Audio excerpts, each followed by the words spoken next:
Hello जी, अस्सलाम वालेकुम। कैसे हैं आप सब? उम्मीद करती हूँ बिल्कुल ठीक ठाक फिट फाट होंगे और अल्लाह ताला हर एक को अपने घरों में खुश और शाद आबाद रखे और मुतमईन रखे। तो आज की वीडियो में मैं एक बेबी बॉय कुर्ता लेके आई हूँ जो कि 12 साल का एक बच्चे का है। अपने पॉइंट्स स्किप नहीं करने, मैंने बहुत से फार्मूले इसमें शेयर किए हैं जो कि आप देख के आप किसी भी साइज का कुर्ता कट कर सकेंगे। तो बढ़ते हैं वीडियो की तरफ। स्टेप 1 में आप घेरे की मार्किंग करेंगे तो उसका ये फार्मूला है कि जिस भी साइज का कुर्ता आप कट कर रही हो उस बेबी का या बड़े का आपने चेस्ट राउंड ले लेना है और चेस्ट राउंड को आपने 4 पे डिवाइड करना है। जो आंसर है उसमें 3 प्लस करके तो उस कपड़े को डबल करके बिछा लेना है। तो मैंने उसको डबल किया, मेरे केस में ये 9 इंचज पे आया तो मैंने 9 इंचज पे डबल कर लिया और फोल्ड लगा लिए।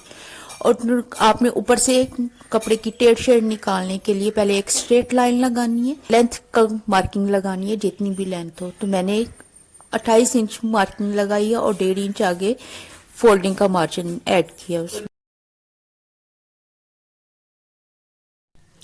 अब शोल्डर की मार्किंग करेंगे तो शोल्डर में जितना भी आपका तीरा होगा आपने उसका हाफ करके लगा देना है। मेरे तीरे का जो साइज है वो 13 इंच है तो मैंने हाफ करके 6.5 इंच पे ये निशान लगाया और ये 6.5 इंच का निशान आप नीचे की तरफ भी लगा देंगी। अब आर्म होल की हमने गहराई कितनी रखनी है तो उसके लिए फार्मूला ये है कि जितना भी चेस्ट राउंड है आपने उसको 4 पे तकसीम करना है। जो भी आंसर आए आपने उसका निशान लगा देना है। अगर आप फिटिंग में बनाना चाहती हैं तो फिर आप उसमें ½ इंच माइनस कर दीजिएगा। और मैंने ये निशान 6 इंच पे लगाया क्योंकि उसका 4th पार्ट जो है वो 6 इंचज आ रहा था। अब चेस्ट की जो विथ है उसका निशान लगाएंगे, चेस्ट की चौड़ाई का कि हमें कितना रखना है। तो उसको भी आपने 4 पे डिवाइड करना है चेस्ट राउंड को। और आगे मार्जिन में अगर आप फिटिंग में पहनना चाहती हैं तो 1.5 इंच पे निशान लगाइएगा, नॉर्मल पहनना चाहती हैं तो 1.25 पे, और अगर उससे ज्यादा लूज पहनना चाहती हैं तो 2.5 इंच पे ये निशान लगा के तो नीचे तक बराबर कर लीजिएगा। तो हिप का निशान मैंने आर्म होल से नीचे हिप का जो निशान लगाया ये 11 इंच पे लगाया और यहाँ पे आपने एक लाइन बना देनी है और उसको सीधा कर देना है। जितनी आपकी चेस्ट का है इसको मेजर कर लेना, वही निशान आप हिप लाइन पे भी लगा देंगी। ये लाइन बना के तो आपने ऊपर तक ये लाइन सीधी बराबर कर देनी। फिर इस लाइन का आपने सेंटर पॉइंट निकाल लेना है। जो सेंटर पॉइंट आएगा वहां से आपने 1/4 इंच अंदर की तरफ एक निशान लगा के तो हर जहाँ पे हल्की सारी गुलाई की शेप दे देनी है। बहुत ज्यादा अगर गुलाई आप देना चाहती हैं तो फिर ज्यादा से ज्यादा आप यहाँ पे ½ इंच का निशान लगाइएगा। ऊपर आर्म होल पे भी मैंने अंदर की तरफ 1 इंच का निशान लगाया और उसको तिरछे में मिला दिया ऊपर से और आर्म राउंड की शेप दे दी है।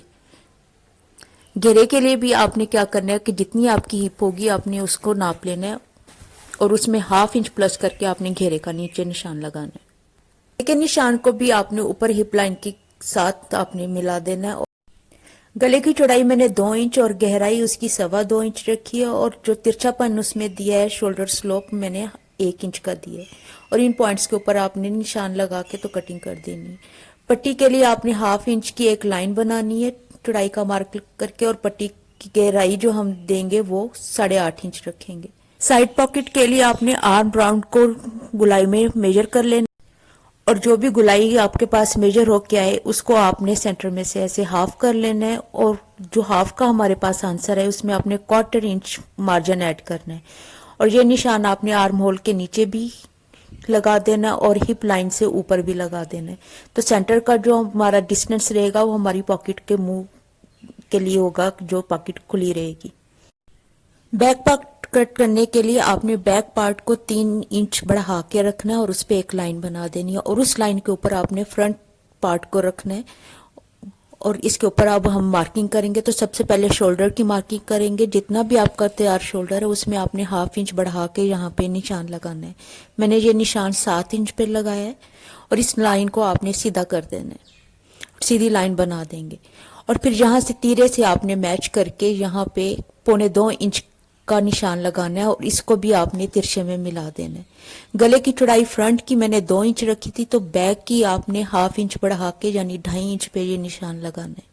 और इसकी जो डीप रहेगी बैक नेक की तो वो हमने 1.25 इंच रखनी है और इसको आपने शेप बना देनी है गुलाई की और इन पॉइंट्स के ऊपर आपने फिर कटिंग कर देनी है। बैक तीरे की कटिंग करते हुए आपने क्या करना है कि फ्रंट वाले तीरे को आपने ½ इंच फोल्ड करना है और बैक के तीरे को भी आपने 1/2 इंच फोल्ड करना है और इनकी जो जुड़ी हुई फोल्डिंग साइड दोनों को मैच करके तो आप तीरे की कटिंग करेंगी तो बड़ा नफीस आएगी और झोल छोल नहीं होगा। अब स्लीव्स की कटिंग की तरफ चलते हैं। तो इसकी मैंने 7 इंच चौड़ाई ली है डबल में, यानी ये खोल के 14 इंच होगा। तो इसकी लंबाई बाजू की मैंने 18.5 इंच रखी है। यहाँ पे आप उसकी आर्म राउंड देंगे इसकी गुलाई स्लीव्स की, तो ये इसका निशान मैंने 2 इंच पे लगाया और 2 इंच आपने ऊपर फोल्डिंग वाली साइड पे भी लगाना है।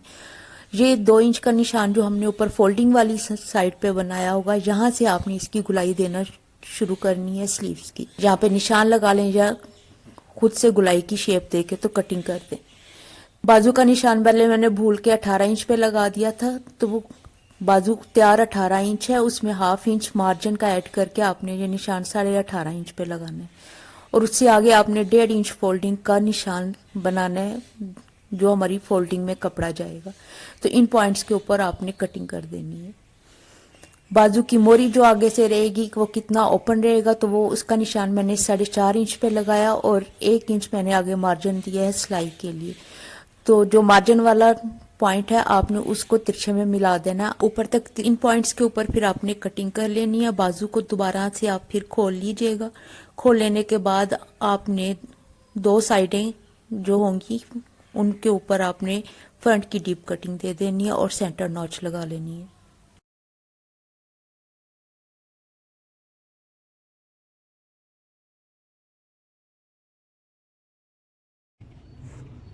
साइड की दोनों पॉकेट्स एक ही बार में कटेंगे, तो उसके लिए मैंने 15 इंच लंबा कपड़ा लिया और 6 इंच चौड़ा लिया। उसको मैंने डबल कर लिया और डबल कर लेने के बाद आप इधर 3 इंच का फोल्ड करके निशान लगाएंगी, लाइन बनाएंगी और इसको सीधा कर लेंगी। तो पॉकेट आपको कितनी गहरी रखनी है तो ये आप पे डिपेंड करता है। मैंने 5 इंच गहरा रखा है और ऊपर से इसको तिरछान में थोड़ी थोड़ी कटिंग कर दी है। तो ये पॉकेट हमारी साइड पॉकेट तैयार है। तो अगर आपको मेरी वीडियो ये आपको हेल्पफुल लगे तो प्लीज़ लाइक और शेयर कीजिएगा। अपना और अपनों का बहुत सारा ख्याल रखिएगा। मिलते हैं अगली वीडियो में। अल्लाह हाफिज़।